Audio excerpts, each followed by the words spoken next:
اعوذ باللہ من الشیطان الرجیم بسم اللہ الرحمن الرحیم الف لام میم احسب الناس ان يتركوا ان يقولوا آمنا وهم لا يفتنون ولقد فتنا الذين من قبلهم فليعلمن الله الذين صدقوا وليعلمن الكاذبين صدق اللہ العظیم۔ یہ چند آیات کی تلاوت کی گئی۔ آئیے پہلے تمہیدی نکات کو ہم جانیں۔ سب سے پہلے تمہیدی نکات میں پہلا نقطہ، زمان نزول سن 5 نبوی، جب ظلم و تشدد کا بازار بھرپور طریقے سے گرم تھا۔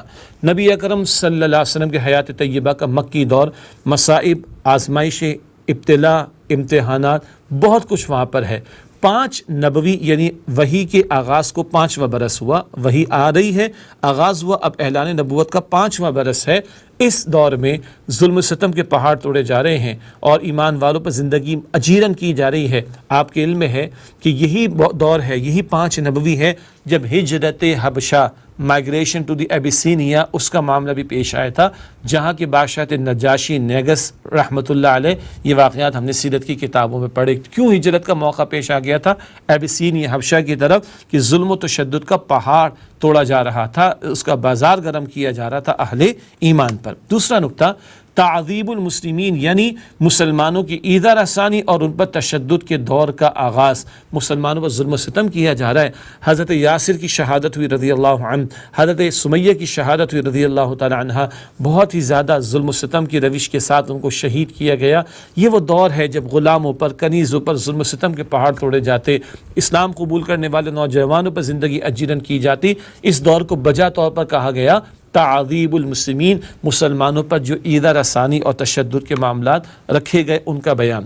اگلا نقطہ تمہیدی نکات میں، سورہ عنکبوت کی صورت میں ایک بھرپور خطاب کا نزول۔ یہ جو مشقتیں آ رہی ہیں، یہ جو مصائب آ رہے ہیں، یہ جو ایذا رسانی کا معاملہ، یہ جو تشدد کی کارروائیاں کی جا رہی، ایسے میں ایمان والوں کی رہنمائی کے لیے، ثابت قدمی کے لیے، ترغیب و تشویق کے لیے، ان کو حق کی خاطر ڈٹے رہنے، جمے رہنے کے لیے اللہ تعالیٰ سورہ عنکبوت عطا فرما رہا ہے ایک بھرپور خطاب کی شکل میں۔ 2 طبقات، نوجوان اور غلام، اس ظلم و ستم کا سب سے زیادہ نشانہ بنے۔ نوجوانوں پر جو ہے وہ بڑے تشدد کیا کرتے تھے اور کیونکہ ان کے انڈر میں رہنا پڑتا تھا، اسی طریقے غلام اپنے آقا اور مالک کے رحم و کرم پر۔ تو یہ 2 طبقات، نوجوان اور غلام، یہ ذہن میں رکھیے گا۔ غلام پستا ہوا ہے طبقہ ہے، پیسا جاتا ہے، جس کو ظلم و ستم کا شکار بنایا جاتا ہے، وہ اگر کہ عدل کی دعوت کو دیکھے گا تو وہ غلامی سے بھاگنا چاہے گا۔ نوجوان ہے، جوان خون کے اندر مصلحت پسندی نہیں ہوتی، کمپرومائزنگ ایٹیٹیوڈ نہیں ہوتا، حق کی دعوت، صحیح بات سامنے آتی، آگے بڑھ کر قبول کرتا ہے۔ چنانچہ ان 2 طبقات، نوجوان اور غلام اور کنیز ہیں، ان نوجوان اور غلاموں نے آگے بڑھ کر اسلام اول قبول کیا تو سب سے زیادہ ظلم و ستم کا یہی نشانہ بنے ہیں۔ اور آخری بات تمہیدی نکات کے ذیل میں، تربیت کے لیے محبت و دلجوئی اور سختی کا امتزاج۔ تربیت کے اصولوں میں سختی، نرمی کا امتزاج شامل ہے۔ جی سورہ تغابن کا ہم نے مطالعہ کیا تھا، وہاں بھی اولاد کے بارے میں، گھر والوں کے بارے میں جی قرآن کریم کہتا ہے ان من ازواجکم واولادکم عدوا لکم فاحذروہم، بے شک تمہاری بیویوں اور اولاد میں سے کچھ تمہارے دشمن ہیں۔ سخت بات آئی، مگر توازن کیا رکھا؟ وَإِن تَعْفُوا وَتَصْفَحُوا وَتَغْفِرُوا، اگر تم معاف کر دو، درگزر کر دو، بخش دو، فَإِنَّ اللَّهَ غَفُورٌ رَحِيمٌ، تو بے شک اللہ تعالیٰ غفور رحیم ہے۔ یہ نرمی سختی کا امتزاج وہاں بھی بیان ہوا، یہاں بھی ذکر آ رہا ہے کہ تربیت کے لیے محبت و دلجوئی اور سختی کا امتزاج ضروری ہے۔ یہ ہے جو فطری طریقہ تربیت کا قرآن کریم سے بھی ہمیں معلوم ہوتا ہے۔ یہ تو تمہیدی نکات ہو گئے، کس دور میں اور کس پس منظر میں سورہ عنکبوت کا نزول ہوا۔ ان مشکلات کے دور کے لیے رہنمائی سورہ عنکبوت میں آ رہی ہے۔ اب آئیے اس تمہید کے بعد سورہ عنکبوت کے پہلے رکوع کی آیات کا مطالعہ کریں۔ سب سے پہلے آیت نمبر 1 اور 2، الف لام میم، یہ حروف مقطعات، ان کا ترجمہ نہیں کیا جاتا۔ احسب الناس، کیا لوگوں نے یہ گمان کیا تھا، ان یترکوا، کہ وہ چھوڑ دیے جائیں گے، ان یقولوا آمنا، محض اس لیے کہ انہوں نے کہا کہ ہم ایمان لے آئے، وہم لا یفتنون، اور انہیں آزمایا نہ جائے گا۔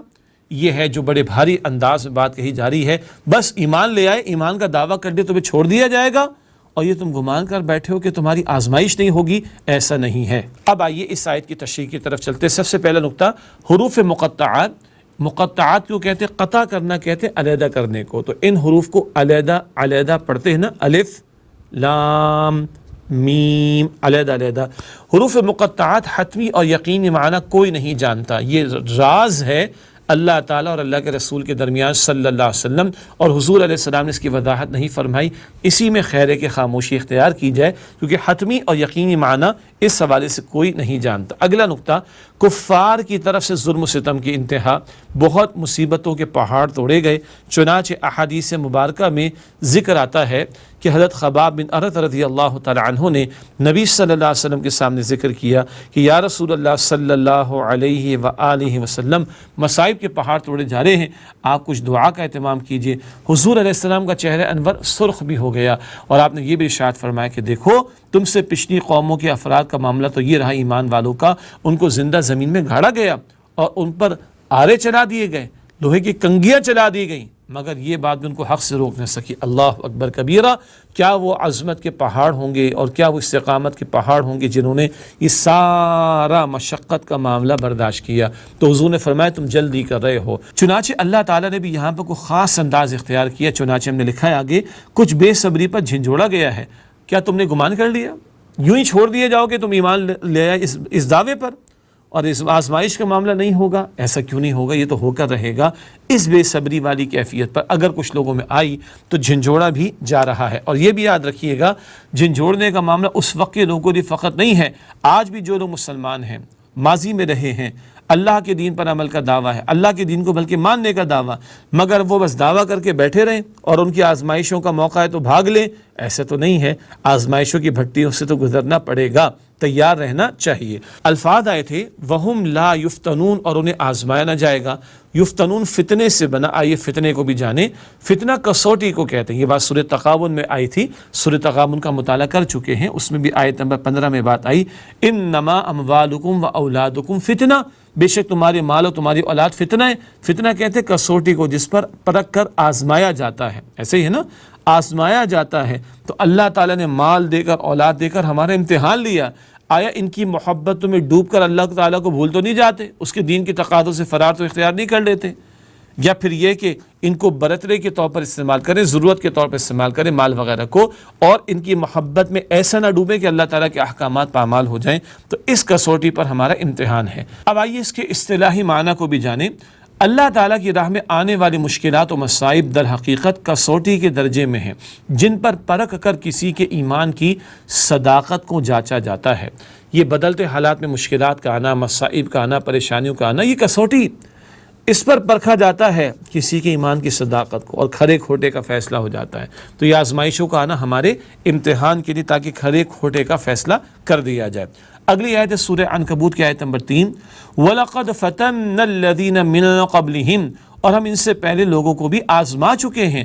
فَلَيَعْلَمَنَّ اللَّهُ الَّذِينَ صَدَقُوا، پھر اللہ ظاہر کر کے رہے گا سچوں کو، وَلَيَعْلَمَنَّ الْكَاذِبِينَ، اور وہ ظاہر کر کے رہے گا جھوٹوں کو.